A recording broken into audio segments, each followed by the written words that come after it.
Hi everyone, my name is Ashish Agarwal, and I'll be delivering this lecture to you.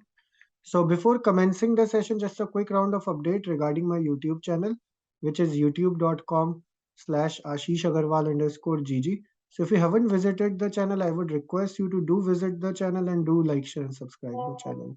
The channel is dedicated to Oracle Goldengate videos. Thank you. So to check, suppose if you want to check what all commands you have run in GGSCI.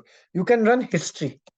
History will tell you what all commands you have run so far since the last GGSCI login.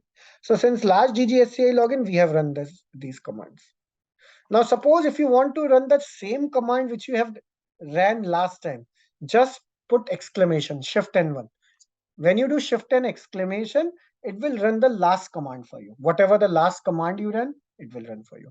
Now suppose I want to run this command.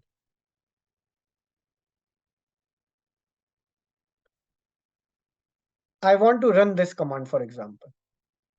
How can I do? You can do, suppose I want to run the command which is in history at 6th line. So you can put shift means exclamation and 6. It will run that command for you. So see info credentials. So because we have deleted the user, there is no user.